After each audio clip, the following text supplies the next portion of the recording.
ഒളിവിലിരുന്ന കാലത്ത് PS വെൺമണി എന്ന പേരിൽ പുസ്തകങ്ങൾ എഴുതിയ ആളാണ് PS ശ്രീധരൻപിള്ള. അദ്ദേഹം ഇപ്പോൾ ഗോവ ഗവർണറാണ്. ഇപ്പോൾ 250 പുസ്തകങ്ങളിലേക്ക് ആ റെക്കോർഡിലേക്ക് അദ്ദേഹം കുതിക്കുമ്പോൾ അദ്ദേഹത്തിൻ്റെ മനസ്സിൽ എന്താണ് എന്ന് നമുക്കറിയാൻ ആഗ്രഹമില്ലേ? അദ്ദേഹം നമുക്കൊപ്പം തത്സമയം ചേരുകയാണ് കോഴിക്കോട് നിന്ന്. Over to PS Sreedharan Pillai. Good morning.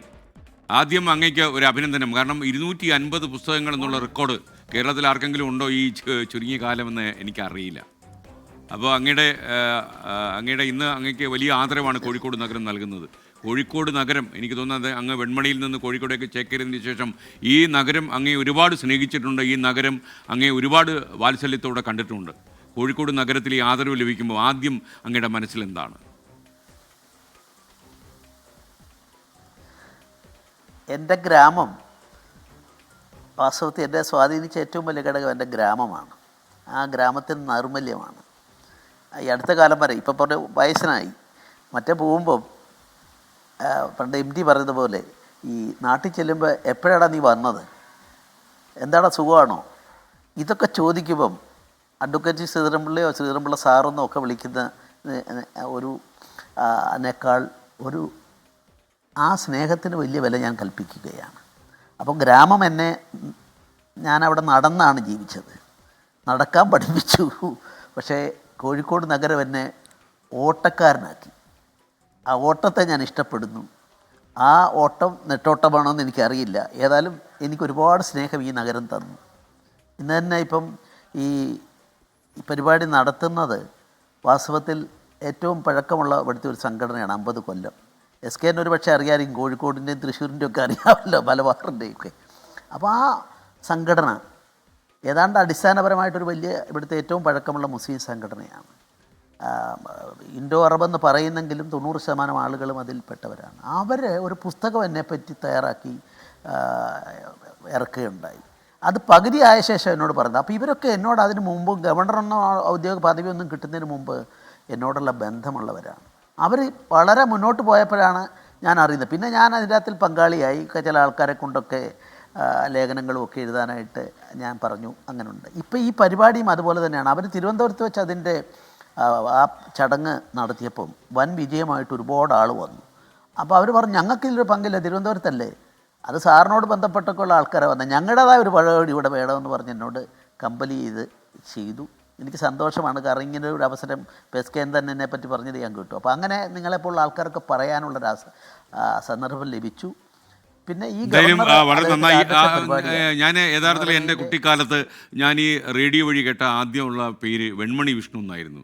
പിന്നീട് കുറേ കാലം കഴിഞ്ഞ് ഒരാൾ പറഞ്ഞു PS ശ്രീധരൻപിള്ള വെൺമണിക്കാരനാണ്, അദ്ദേഹം PS വെൺമണി എന്ന പേരിൽ ഒളിവ് കാലത്തൊക്കെ അദ്ദേഹം ഇങ്ങനെ കള്ളപ്പേരിൽ പുസ്തകങ്ങളൊക്കെ എഴുതിയിട്ടുണ്ട് എന്ന് പറഞ്ഞു. പിന്നീടാണ് അങ്ങയിലെ രാഷ്ട്രീയ പ്രവർത്തകനെയൊക്കെ ഞാൻ നേരിട്ട് അറിയാൻ തുടങ്ങുന്നതും. അപ്പോൾ ഈ PS വെൺമണിയുടെ കാലത്തേക്ക് തിരിച്ചു പോകുമ്പോൾ തൊബൽബാസി പറഞ്ഞ പോലെ ഒളിവിലെ ഓർമ്മകൾ എന്താണ്? അന്ന് ഞങ്ങൾ ഈ കോളേജിൽ, ലോ കോളേജിൽ ഇപ്പോഴത്തെ CPMൻ്റെ നേതാവ് AK ബാലനും ഞാനുമൊക്കെ ഒന്നിച്ച് പഠിച്ചവരാണ്, ക്ലാസ്മേറ്റ്സാണ്. ഞങ്ങൾ രണ്ടുപേരും കൂടെ ഒന്നിച്ചാണ് അന്ന് അടിയന്തരാവസ്ഥ തുടങ്ങി ആ കാലഘട്ടത്തിൽ കോളേജ് യൂണിയൻ തിരഞ്ഞെടുപ്പിൽ മത്സരിച്ചു. അന്ന് KSUമായിട്ടാണ് മത്സരിച്ചത്. ആ മത്സരത്തിൽ ഞാൻ മാഗസിൻ എഡിറ്ററായി, അദ്ദേഹം കാലിക്കറ്റ് യൂണിവേഴ്സിറ്റി യൂണിയൻ കൗൺസിലറായി. അപ്പോൾ ഈ ഒരു സഹകരണം അവരുമായിട്ടൊക്കെ നല്ല സഹകരണം. അന്ന് ആദ്യത്തെ അടിയന്തരാവസ്ഥ വിരുദ്ധ കൺവെൻഷൻ വിദ്യാർത്ഥികളുടെ അതിനകത്തിൽ ഞാനും പങ്കെടുത്ത ആളാണ്, ABVPയുടെ പ്രതിനിധിയായിട്ട്. അന്ന് കോടിയേരി ബാലകൃഷ്ണനായിരുന്നു അന്നത്തെ SFIയുടെ സെക്രട്ടറി. അപ്പോൾ ഒളിവിലുള്ള ആ കാലഘട്ടം, ഒളിവെന്ന് പറയാനും സാധിക്കില്ല, പക്ഷെ ഒരു സ്വാതന്ത്ര്യം നിഷേധിക്കപ്പെട്ട രണ്ടാം തരം പൗരന്മാർ. അന്നത്തെ മാഗസിൻ്റെ അന്നത്തെ മുഖചിത്രം ഞാൻ ചില്ലിട്ട് അലമാരിൽ ഇപ്പോഴും സൂക്ഷിച്ചിട്ടുണ്ട്. നഖങ്ങൾ, മൂർച്ചയുള്ള നഖങ്ങളെ കൊണ്ടൊരു ഭരണാധിപ രാജ്യത്തെ അങ്ങനെ പിച്ചി ചീണ്ടുന്ന ചിത്രമായിരുന്നു. പക്ഷേ എനിക്കൊരു എഡിറ്ററായ എനിക്കെതിരായിട്ട് അതിൻ്റെ പേരിൽ നടപടികളും വലിയ പ്രശ്നമൊക്കെ വന്നു. പക്ഷേ ഞാൻ രക്ഷപ്പെട്ടത് എങ്ങനെയെന്ന് ചോദിച്ചാൽ അതിൻ്റെ സ്റ്റാഫ് എഡിറ്റർ ശ്രദ്ധേയനായ ശ്രീധരൻ നായർ സാർ പ്രൊഫസറായിരുന്നു. അപ്പോൾ അദ്ദേഹത്തിനെ കൂടെ പെടുത്തണമല്ലോ ഇതിൻ്റെ പേരിൽ നടപടി എടുത്താൽ. അങ്ങനെ രക്ഷപ്പെട്ടതാണ്. അതുപോലെ അടിയന്തരാവസ്ഥ വിരുദ്ധ സമരത്തിലും ഞാൻ വിദ്യാർത്ഥിയായിരിക്കും പങ്കെടുത്തു. അപ്പോൾ ഇനിയിപ്പോൾ ജീവിതം പോയി, 3 മാസം എങ്ങനെയാലും ശിക്ഷിക്കും, പിന്നെ അടിയും തരും. അങ്ങനെ ആയിരുന്നല്ലോ അന്നത്തെ ഈ ലോക സംഘർഷ സമിതിയുടെ സമരം.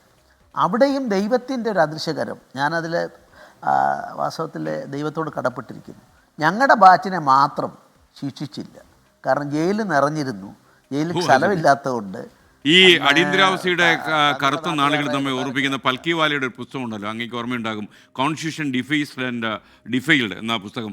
ഞാൻ എനിക്ക് ഈ അടിയന്തരാവസ്ഥയെക്കുറിച്ച് അങ്ങ് എഴുതിയ തടിച്ച ഇംഗ്ലീഷ് പുസ്തകത്തിൻ്റെ ചില പേജുകളിലൂടെ കടന്നുപോയപ്പോൾ ഈ പൽക്കിവാലയുടെ ചില പരാമർശങ്ങൾ ഓർത്തുപോയി. അങ്ങ് അടിസ്ഥാനപരമായി അഭിഭാഷകനാണ്. എന്നെ അത്ഭുതപ്പെടുന്ന കാര്യമാണ്, ഞാൻ ആ പുസ്തകത്തിലൂടെ കടന്നുപോയപ്പോൾ അങ്ങയുടെ പല പുസ്തകങ്ങളും സ്ട്രെയിറ്റ് ലൈൻ പല ബുക്കും എൻ്റെ കയ്യിലുണ്ട്. അപ്പോൾ ഈ പുസ്തകങ്ങളിലൂടെ കടന്നുപോയപ്പോൾ എനിക്ക് മനസ്സിലായ ഒരു കാര്യം, ഒരു ഗവർണർ പദവിയിലിരിക്കുന്ന ഒരാൾ ഇത്രയും സമയം ഈ സർഗ്ഗലോകത്തിന് വേണ്ടി മാറ്റിവെക്കാൻ കഴിയും. എഴുത്തിൻ്റെ ലോകത്തേക്ക് ഇറങ്ങിയാൽ നമുക്ക് പിന്നെ മറ്റൊന്നിനും സമയം കിട്ടില്ലല്ലോ. അപ്പോൾ എങ്ങനെയാണ് അങ്ങ് ഇത്ര കൂടുതൽ, പ്രത്യേകിച്ച് 250 പുസ്തകങ്ങളുടെ റെക്കോർഡിലേക്ക് കടക്കുന്ന ഈ വേളയിൽ ഇത്രയും സമയം എങ്ങനെ കണ്ടത്? എന്ന് വെച്ചാൽ സമയം എങ്ങനെ എക്കോണമൈസ് ചെയ്യണം എന്ന് നാട്ടുകാരെ PS ശ്രീധരൻപിള്ള എന്ന ഗവർണർ പഠിപ്പിക്കുന്നു എന്ന് വേണമെങ്കിൽ ഞാൻ പറയും. അപ്പോൾ ഞാൻ ഇടയ്ക്ക് അങ്ങയും ഞാനും കൂടെ ഒരു വേദി പങ്കിട്ടപ്പോൾ ഞാൻ പറയുന്നുണ്ടായിരുന്നു, ഡൽഹിയിൽ നിന്ന് ആരെങ്കിലും ശ്രദ്ധിക്കുന്നുണ്ടാവും, പുസ്തകങ്ങൾ എഴുത്ത് മാത്രമാണോ ഈ ഗവർണറുടെ പണിയെന്ന് ആലോചിക്കും, അപ്പോൾ വേറെ ജോലിയില്ലേ എന്ന് ആലോചിച്ച് പോകും. കാര്യം അത്രയും കൂടുതൽ പുസ്തകങ്ങൾ, ഞാനത് പോസിറ്റീവായിട്ട് തന്നെ പറഞ്ഞ കാര്യമാണ്, കാരണം അത്രയും കൂടുതൽ അങ്ങ് എഴുതി കഴിഞ്ഞു. SK ഒരു കാര്യം അതിനകത്ത് നമ്മൾ എന്താ പറയുക, ഇപ്പോൾ അടിയന്തരാവസ്ഥ പറഞ്ഞു, ഇപ്പം പൽക്കിവാലയെ പറ്റി പറഞ്ഞു, അങ്ങ് ഉൾപ്പെടെയുള്ള ആൾക്കാർക്ക് അറിയുമെന്ന് അറിയില്ല. ഇന്ദിരാഗാന്ധിയുടെ അലഹബാദ് ഹൈക്കോടതി വിധി കേസ് ആണല്ലോ പ്രശ്നം. അതിൻ്റെ അപ്പീല് ഫയലാക്കിയത്, ഇന്ദിരാഗാന്ധിക്ക് വേണ്ടി ഫയലാക്കിയത് പൽക്കിവാലയായിരുന്നു. അടിയന്തരാവസ്ഥ പ്രഖ്യാപിച്ച് ഏതാനും നാളെ എൻ്റെ അടിച്ചമർത്തലുകൾ കണ്ടപ്പോൾ, ഏകാധിപത്യം കണ്ടപ്പോൾ, ആ പൽക്കിവാല നിങ്ങളുടെ വക്കാലത്ത് ഞാൻ ആർഗ്യൂ ചെയ്യില്ല, വക്കാലത്ത് അത് തിരിച്ചു കൊടുക്കുന്നു പറഞ്ഞ് തിരിച്ചു കൊടുത്തിട്ടുണ്ട്. ഇതൊന്നും ചരിത്രത്തിൽ അധികം ആരും എഴുതിയിട്ടുണ്ടോ എന്ന് എനിക്കറിയില്ല. അങ്ങനെ അതുപോലെ HR ഖന്ന 2 മാസം കഴിഞ്ഞാൽ ഇന്ത്യയുടെ ചീഫ് ജസ്റ്റിസ് ആവാം. ഒരു കയ്യിൽ അതും മറുകയിൽ വ്യക്തി സ്വാതന്ത്ര്യവും ഫണ്ടമെൻ്റൽ റൈറ്റ്സും വന്നപ്പം ഫണ്ടമെൻ്റൽ റൈറ്റ്സിന് വേണ്ടിയിട്ട് അദ്ദേഹം ഡിസെൻ്റ് നോട്ട് എഴുതി. ആ dissent note is the law of the land now. അങ്ങനെയുള്ള ഒരുപാട് ചരിത്രം നമ്മുടെ ഈ അടിയന്തരാവസ്ഥയോട് ബന്ധപ്പെട്ടുണ്ട്. അതിനെപ്പറ്റി കൂടുതൽ എഴുതണം എന്നുള്ള എൻ്റെ ആ പുസ്തകം തന്നെ പ്രധാനമന്ത്രി 2017, ഞാൻ ഗവർണറായിട്ടില്ല, അദ്ദേഹം എഴുതി തന്ന ഈ പുസ്തകം, അദ്ദേഹം അങ്ങനെ അധികമൊന്നും എഴുതി കൊടുക്കുന്ന ആളല്ല, പക്ഷേ അദ്ദേഹം തന്നെ എന്നോട് പറഞ്ഞിട്ട് ഡൽഹിയിൽ വെച്ചിട്ടാണ് ആ പുസ്തകം റിലീസ് ചെയ്തത്. ഇതിലൊക്കെ വരുമ്പം SK ഒരു കാര്യം നമ്മൾ നമ്മുടെ പുതിയ തലമുറ പഠിപ്പിക്കും, ഏത് പാർട്ടി ആയാലും, രാഷ്ട്രീയമല്ല ഞാൻ പറയുന്നത്. ഇപ്പം ആ പുസ്തകത്തിന് ഷാ കമ്മീഷൻ റിപ്പോർട്ട് എന്ത് സംഭവിച്ചു ആർക്കറിയാം? അത് മുഴുവൻ കത്തിച്ചു കളഞ്ഞിട്ട് ഏറാച്ചെഴിയൻ, DMKയുടെ സ്ഥാപക നേതാക്കൾ ഒരാൾ, അദ്ദേഹം ഓസ്ട്രേലിയയിൽ പോയി കൊണ്ടുവന്ന പുസ്തകമാണ് ഇപ്പോഴ് നമ്മുടെ എല്ലാ ഇടയിൽ ഷാ കമ്മീഷൻ റിപ്പോർട്ട് റീമെയ്ഡ് എന്നോ മറ്റോ പറഞ്ഞു വന്നിട്ടുള്ളത്. ഒരുപാട് കാര്യങ്ങൾ നടക്കുന്നു, ഇതൊന്നും തലമുറകൾക്കറിയില്ല. ഞാൻ അങ്ങയുടെ എഴുത്തിലേക്ക് വന്നു കഴിഞ്ഞാൽ അങ്ങ് കവിത എഴുതുന്നു, അങ്ങ് നിരൂപണം ചെയ്യുന്നു, വീരേന്ദ്രകുമാറിനെ ഓർമ്മിക്കുന്നു, അങ്ങ് സ്പർശിക്കാത്ത സാഹിത്യത്തിൻ്റെ മേഖലകൾ കുറവാണ് എന്ന് വേണമെങ്കിൽ പറയാം. അപ്പോൾ പ്രത്യേകിച്ച് മാത്രമല്ല, അങ്ങ് ഇംഗ്ലീഷിലും മലയാളത്തിലും ഒരുപോലെ എഴുതുന്നു എന്നുള്ളതും വൈവിധ്യമുള്ളൊരു കാര്യമാണ്. അപ്പോൾ സാധാരണ ആൾക്കാർ ഒന്നീ കവിയായിട്ട് അറിയപ്പെടാൻ ശ്രമിക്കും, അല്ലെങ്കിൽ നിരൂപകനാകും, അല്ലെങ്കിൽ നോവലിസ്റ്റ് ആകും, അല്ലെങ്കിൽ കഥാകൃത്താകും. അപ്പോൾ നമ്മുടെ T. പത്മനാഭനൊക്കെ കഥയിൽ മാത്രം ഒതുങ്ങി നിന്നു അദ്ദേഹം എന്ന് പറഞ്ഞാൽ അങ്ങ് ഒരു സ്ഥലത്ത് ഒതുങ്ങുന്നില്ല. അപ്പോൾ ഈ ഒരു പൊതുപ്രവർത്തകന് ഒതുങ്ങാൻ പാടില്ല എന്നതുപോലെ തന്നെ സാഹിത്യത്തിൽ ഒതുങ്ങേണ്ടെന്ന് തീരുമാനിച്ചിറങ്ങിയതാണോ?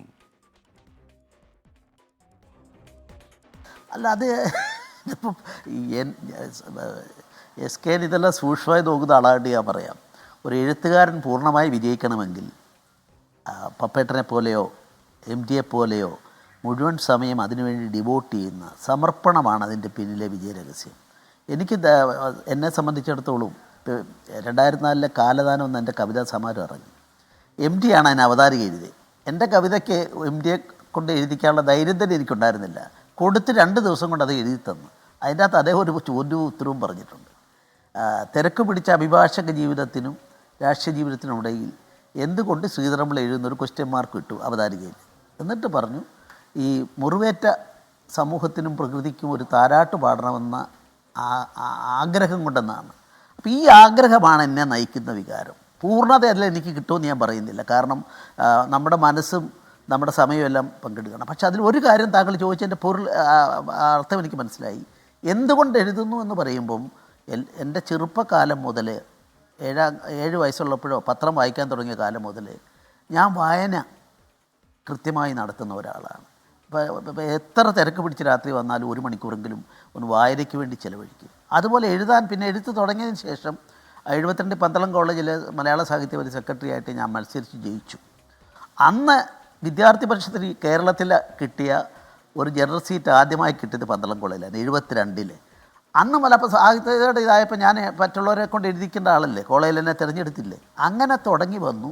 പിന്നെ കൃത്യമായി ഞാൻ മിക്കവാറും എല്ലാ ദിവസവും എന്ത് തിരക്കുണ്ടെങ്കിലും കുറച്ച് സമയം വെറുതെയെങ്കിലും എഴുതുന്നപ്പോൾ ചിലപ്പം പ്രസക്തിയുള്ളതൊന്നും ആയിരിക്കണമെന്നില്ല. അങ്ങനെ ഒരു സിസ്റ്റം കൊണ്ടുപോയത് കൊണ്ടാണ് എനിക്ക് ഇത്രയും എഴുതാൻ സാധിച്ചത്.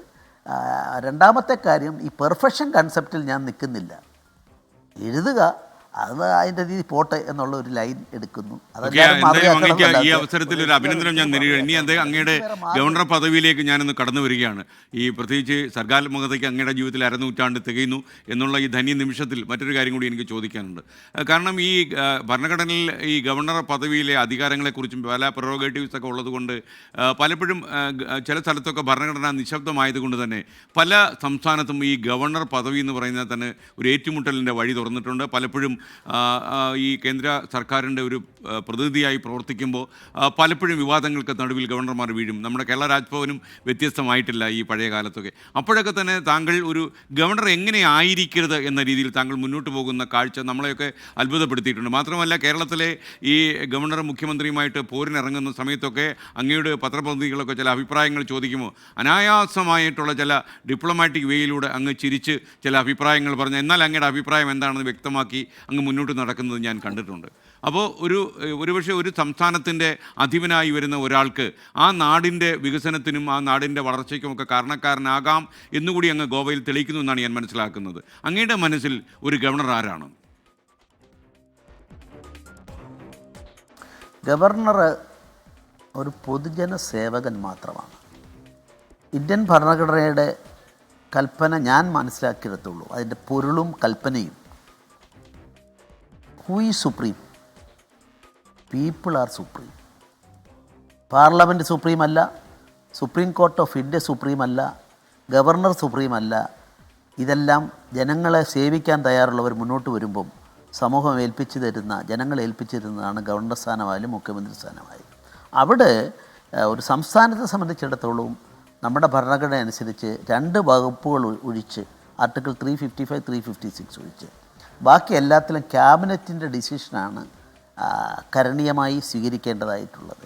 അതിനോട് വ്യത്യസ്ത അഭിപ്രായം പറയാം, മടക്കി അയക്കാം, ഡിലേ പോലുമുള്ള കാര്യങ്ങളുണ്ടാവാം.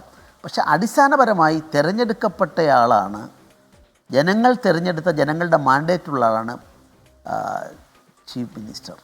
ഗവർണറെ സംബന്ധിച്ചിടത്തോളം ഞാൻ പറയുന്നതിനെ ആരും തെറ്റിദ്ധരിക്കില്ല എന്ന് വിചാരിക്കാം, നോമിനേറ്റഡ് പോസ്റ്റാണ്, രാഷ്ട്രപതി നോമിനേറ്റ് ചെയ്യുന്നതാണ്. അപ്പോൾ കേന്ദ്രത്തിൻ്റെ താല്പര്യങ്ങൾ സംരക്ഷിക്കണം, ഭരണഘടനാ താല്പര്യങ്ങൾ സംരക്ഷിക്കണം. അതോടൊപ്പം ക്യാബിനറ്റ് എടുക്കുന്ന തീരുമാനങ്ങളെ കഴിയുന്നത്ര ഉൾക്കൊള്ളാൻ ശ്രമിക്കണം. പക്ഷേ വേറെ കുറുക്കു വഴികളുണ്ട് ഇതിൽ നിന്നൊക്കെ ഉള്ള കുറുക്കു വഴികളുണ്ട്. ഞാൻ കുറുക്കു വഴികളേക്കാൾ സ്ട്രേറ്റ് ഫോർവേഡായിട്ടുള്ള ഇൻ്റർപ്രിട്ടേഷൻസ് ഓഫ് ലോയുടെ രീതി പോകണമെന്ന് ആഗ്രഹിക്കുന്നു. നമ്മുടെ ബഹുമാനപ്പെട്ട ഗവർണർ ഇന്നലെ വായിച്ചതിലും വാസ്തവത്തിൽ കേന്ദ്രത്തിന് വിമർശിക്കുന്ന ഭാഗങ്ങളുള്ളത് കൂടി അദ്ദേഹം വായിച്ചു. ഇതൊക്കെ ഒരു വ്യത്യസ്തമായ അഭിപ്രായങ്ങളുടെ മേഖലയാണ്. വിവാദങ്ങൾക്ക് ഞാനില്ല. കേരളം വിവാദങ്ങളും അപവാദങ്ങളുമാണ്. അതുകൊണ്ട് സ്കേനോട് ചോദിച്ചതുകൊണ്ട് ഞാനിത് പറഞ്ഞു. അതായത് എനിക്കറിയാം അങ്ങ് പലപ്പോഴും വിവാദങ്ങളിൽ നിന്ന് അകന്നു നിൽക്കാനാണ് താല്പര്യപ്പെടുന്നത്. അപ്പോൾ നമ്മൾ ഈ മലയാള ടെലിവിഷനിൽ 24 ഒരു മുണ്ട് വിപ്ലവം കൊണ്ടുവന്നിട്ടുണ്ട്, നിങ്ങൾക്കറിയാം. അപ്പോൾ അതേസമയം അങ്ങ് മുണ്ടുടുത്ത് സല്യൂട്ട് സ്വീകരിക്കുന്നതൊക്കെ ഞാൻ കാണുന്നു. കുമ്മനം രാജശേഖരനൊക്കെ തന്നെ നോർത്ത് ഈസ്റ്റിൽ എത്തിയപ്പോഴും അദ്ദേഹം ഗവർണറായി എത്തിയപ്പോഴും അദ്ദേഹം മുണ്ടുടുത്ത് അവിടെ ഇറങ്ങിയായിരുന്നു. അപ്പോൾ ഈ ഗവർണർ പദവിയിലൊക്കെ തന്നെ മുണ്ടുകൾ സജീവമാകുന്നു എന്നുള്ളത് എന്നെ സന്തോഷിപ്പിക്കുന്നുണ്ട്. ശരിക്കും അങ്ങയുടെ മുണ്ട് വീക്ഷണം എന്താണ്? എൻ്റെ മുണ്ട് വീക്ഷണത്തിൽ ഒരു രഹസ്യമുണ്ട്. അന്ന് നമ്മുടെ പ്രധാനമന്ത്രി, ഞാൻ ആ സമയത്ത് വരുന്ന സമയത്ത് നമ്മുടെ പ്രധാനമന്ത്രി മധുരയിലെ ചൈനീസ് രാഷ്ട്രത്തലവനെ സ്വീകരിച്ച ഒരു കാലമാണ്. അപ്പം ഞാൻ വലിയ സൂട്ടും കോട്ടും ഒക്കെ ഗവർണർക്ക് വേണമെന്ന് വിചാരിച്ച് ഇതൊക്കെ ഇട്ട് പോയപ്പം അദ്ദേഹത്തിൻ്റെ ആദ്യ സന്ദർശനമുണ്ട്. ഞങ്ങൾ ഈ ഗവർണർമാരായി കഴിഞ്ഞാൽ പ്രൈം മിനിസ്റ്ററെ പോയി കാണും. അപ്പോൾ എന്നോട് ചിരിച്ചുകൊണ്ട് പറഞ്ഞു, ഞാൻ മധുരയിൽ ഹാഫ് സ്ലീവ് ഷർട്ടും മുണ്ടും ഉടുത്ത് നിന്നു, വെങ്കയ്യ നായിഡുവിനെ കണ്ടിട്ടില്ലേ, അതുപോലെ കുറച്ചൊക്കെ അങ്ങനെ ആകണം എന്ന് എന്നോട് തമാശയായിട്ടിങ്ങനെ അദ്ദേഹം എന്നെ എന്നെ അതിനെ ആശീർവദിച്ചുകൊണ്ട് പറയുന്ന കൂട്ടത്തിൽ പറഞ്ഞു. ഞാൻ മുമ്പും വിദേശത്ത് പോയപ്പോഴും മുണ്ട് ഉടുത്തിട്ടുള്ള വിദ്യാർത്ഥി പരിഷത്തിൻ്റെ ഈ ഒക്കെ ആളായിരുന്നപ്പോഴും ഇത് ഉപയോഗിക്കാറുണ്ട്. അപ്പം ഡ്രസ്സിൻ്റെ കാര്യത്തിൽ വ്യക്തിപരമായിട്ടാണ് തീരുമാനം എടുക്കേണ്ടത്. ഇപ്പം പാൻറ്റിട്ടതൊന്നും ഇല്ല. ഇപ്പം നിങ്ങൾ ബസ്സിൽ കയറി കഴിഞ്ഞാൽ 99% ആളുകളും പാൻസല്ലേ. അത് നമ്മുടെ രീതിയായി ഈ വസ്ത്രധാരണത്തിൻ്റെ വലിയ. പക്ഷേ കേരളത്തിൻ്റെ തനിമ, ആ തനിമയുടെ പ്രതീകങ്ങളെ ഉയർന്ന തലത്തിലുള്ള ആൾക്കാർ അവിടെ എത്തുമ്പം അവഗണിക്കരുതെന്നുള്ളതാണ് എൻ്റെ അഭിപ്രായം. നമ്മുടെ തനിമയിൽ നമുക്ക് അഭിമാനിക്കാം. ഞാൻ ആ മലയാളിത്ത തനിമയിൽ അഭിമാനിക്കുന്ന ഒരാളാണ്. രാഷ്ട്രഭക്തി പരമാവധി ഉള്ള ആളാണ്. രണ്ടും കൂടെ സമന്വയിപ്പിച്ചു പോകാനാകും. ഓക്കെ, വളരെ ലളിതമായൊരു ജീവിത രീതിയാണ് അങ്ങ് പിന്തുടരുന്നത്. അങ്ങേ പലപ്പോഴും ചിരിച്ച് സന്തോഷിച്ചാണ് പലപ്പോഴും സമൂഹ മധ്യത്തിൽ നമ്മൾ കണ്ടിട്ടുള്ളതും. എന്നാൽ ശ്രീധരൻപിള്ളയെ ഗ്രഹനാഥൻ എങ്ങനെയാണ്? ആൾ ടഫാണോ? അല്ല, ഗ്രഹണമില്ല. ഞാനതില്ല. എനിക്ക് ഇപ്പോഴും പൊതുപ്രവർത്തകർക്ക്, പൊതുപ്രവർത്തകർ മാത്രമല്ല, താങ്കളെപ്പോലെ ഇതിന് എല്ലാം കൂടെ ചെലവഴിക്കുന്ന ആൾക്കാർക്ക് ഒരിക്കലും നിങ്ങളുടെ കുടുംബത്തോട് നീതി പുലർത്താൻ സാധിക്കില്ല. ഒരഭിഭാഷകൻ, ഇപ്പം ഞാൻ പേര് തന്നെ അങ്ങ് പറഞ്ഞിട്ട് വേണം പറയാം, എം.എൻ. സുകുമാരൻ നായരുടെ മകനുണ്ടായിരുന്നു. എം.എൻ. സുകുമാരൻ നായർ ഏറ്റവും വലിയ ലോയറും ഏറ്റവും സമ്പാദിക്കുന്നു. വിജയകുമാർ എൻ്റെ ഫ്രണ്ടായിരുന്നു. One of the best criminal lawyers ever seen by me. അദ്ദേഹം ആ കാലത്തിൽ നഷ്ടപ്പെട്ടു. അദ്ദേഹം എന്നോടൊരിക്കൽ പറഞ്ഞു, എനിക്കെല്ലാം സഹിക്കാൻ പറ്റി, എനിക്കെല്ലാമുണ്ട്, പക്ഷേ എൻ്റെ അച്ഛനും അമ്മയും കൂടെ എന്നെ സ്കൂളിലേക്ക് കൈപിടിച്ച് കൊണ്ടുപോയ ഒരു സന്ദർഭം ഉണ്ടായിട്ടില്ല. അച്ഛൻ വക്കീൽ ക്ലർക്കാണ് എന്നെ കൂട്ടിക്കൊണ്ടുപോയി അവിടെ ചേർത്തതുമെല്ലാം. എൻ്റെയൊക്കെ ജീവിതത്തിലും ഇത് തന്നെ സംഭവിച്ചിട്ടുണ്ട്. ഇപ്പോൾ അത് ദുഃഖിച്ചിട്ട് കാര്യമില്ല. ഈ പ്രായം കൊച്ചുമക്കളായ ഒരു പ്രായമായപ്പം ഇനിയിപ്പം മക്കളോട് നീതി കാണിച്ചില്ല. നമുക്കൊക്കെ ഉണ്ടാകുന്നൊരു വിഷമാണ്. അതിനോട് പൊരുത്തപ്പെടുന്ന കുടുംബത്തെ കിട്ടിയ ഭാഗ്യമാണ്. ഞാൻ അതിൽ സമ്പന്നനാണ്. എൻ്റെ കുടുംബം എന്നോടതിൽ സഹകരിച്ചിട്ടുണ്ട്. ഞാൻ കഴിഞ്ഞ കുറച്ച് കാലത്തിന് മുമ്പാണ് NSൻ്റെ പ്രസിഡൻ്റായിരുന്ന നരേന്ദ്രനാഥ് മരിച്ചപ്പോൾ അദ്ദേഹത്തിൻ്റെ വീട്ടിൽ പോയി. അപ്പം ഞാൻ അവിടെയുള്ള അദ്ദേഹത്തിൻ്റെ ജൂനിയറായിട്ടുള്ള അഭിഭാഷകരോടൊക്കെ സംസാരിച്ചപ്പോൾ അവർ പറഞ്ഞ ഒരു കാര്യം ഞാൻ ഇപ്പോഴും ഓർമ്മിക്കുകയാണ് അങ്ങോട്ട് സംസാരിക്കുമ്പോൾ. കാരണം പത്തനംതിട്ട ബാറിൽ ഏറ്റവും ലീഡിംഗ് ആയ സിവിൽ ലോയറായി അദ്ദേഹം മാറി. അത് ജഡ്ജിയുടെ ജീവിതമൊക്കെ കഴിഞ്ഞതിന് ശേഷമാണ്. അപ്പോൾ അങ്ങ് ഈ ഗവർണർ പദവി ഇനി അല്ലെങ്കിൽ കിട്ടാൻ സാധ്യതയുള്ള മറ്റുള്ള പദവികളൊക്കെ കഴിഞ്ഞ് കോഴിക്കോട് ബാറിൽ വീണ്ടും ഒരു അഭിഭാഷകൻ്റെ കുപ്പായം അണിയേണ്ടി വന്നാൽ എൻ്റെ ജീവിതത്തിലെ ഏറ്റവും സന്തോഷം കിട്ടുന്ന നിമിഷമായിരിക്കും അത്. പക്ഷേ ഗവർണർമാരാരും പോകാറില്ല. അത് ഒരു പ്രോട്ടോക്കോൾ പ്രശ്നത്തിലാണ്. കാരണം ഇന്ന് ഇന്ത്യയിലെ 4ാമത്തെ പ്രോട്ടോക്കോൾ 4ാമരാണ്. ചീഫ് ജസ്റ്റിസ് ഓഫ് ഇന്ത്യ 6ാമത്തെയാണ്. അപ്പോൾ അതുകൊണ്ട് ഇതൊക്കെ കഴിഞ്ഞിട്ട് ഞങ്ങൾ പോകുന്നത്. പക്ഷേ ഞാനവിടെ ചിന്തിക്കുന്നത് നീതിയുടെ എന്താ ഈ പ്ലാറ്റ്ഫോം അല്പം ജഡ്ജിൻ്റെ വെച്ചിരിക്കുന്നത്, അത് നീതിയുടെ പ്രതീകമാണ്, നീതിയുടെ ദേവതയാണ്, നീതിയുടെ സങ്കല്പമാണ്. അപ്പോൾ അങ്ങനെയുള്ള ആയിരിക്കുന്ന അവസരത്തിൽ സ്വാഭാവികമായിട്ടും എനിക്ക് എൻ്റെ ഏറ്റവും വലിയ കഴിവുകൾ പ്രദർശിപ്പിക്കാൻ സാധിക്കുന്ന സ്ഥലം കോടതിയാണെന്ന് ഞാൻ ഇപ്പോഴും കരുതുന്നു.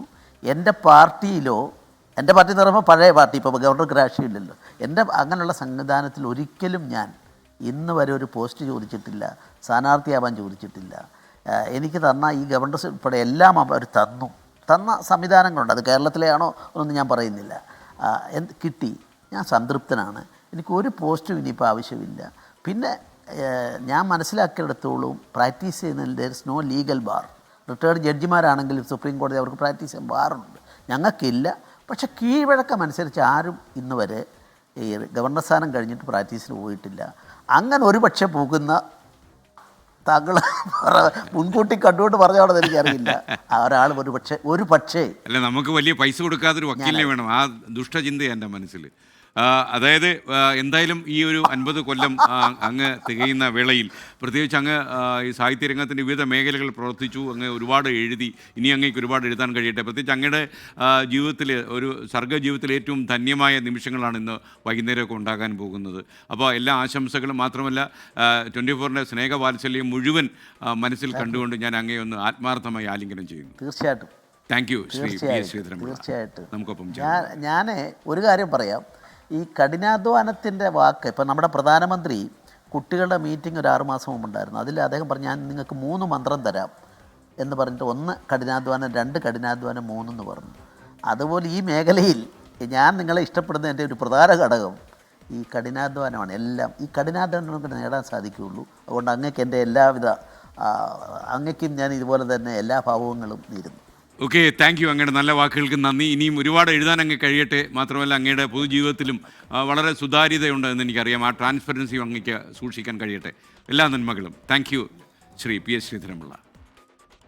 ഇനി നമുക്ക് ഗോവ ഗവർണർ PS ശ്രീധരൻപിള്ള സംസാരിക്കായിരുന്നു. നിങ്ങൾക്ക് അറിയുന്ന പോലെ അദ്ദേഹത്തിൻ്റെ സർഗ്ഗ ജീവിതത്തിന്, എഴുത്ത് ജീവിതത്തിന് അരനൂറ്റാണ്ട് തികയാണ്. 50 കൊല്ലം തികയുന്ന വേളയിൽ 250 പുസ്തകങ്ങളുടെ ക്രെഡിറ്റുമായിട്ടാണ് അദ്ദേഹം നിൽക്കുന്നത്. അതിൽ തന്നെ ഒരു വിഷണറിയായ, ദീർഘദർശിയായ ഒരാളിൻ്റെ സാന്നിധ്യം പല പുസ്തകങ്ങളിൽ ഉണ്ട് എന്നുകൂടി ഞാൻ മനസ്സിലാക്കുന്നു. അദ്ദേഹത്തിൻ്റെ ചില പുസ്തകങ്ങളൊക്കെ അദ്ദേഹം തന്നെ കോപ്പികൾ എനിക്ക് നൽകിയിട്ടുണ്ട്. ഞാനത് വായിച്ചിട്ടുണ്ട്. പ്രത്യേകിച്ച് അടിയന്തരാവസ്ഥയുടെ ഈ നാളുകളിലൊക്കെയുള്ള അദ്ദേഹത്തിൻ്റെ പരാമർശങ്ങളൊക്കെ തന്നെ ഭാവി തലമുറ വായിച്ചറിയും എന്നാണ് ഞാൻ മനസ്സിലാക്കുന്നത്.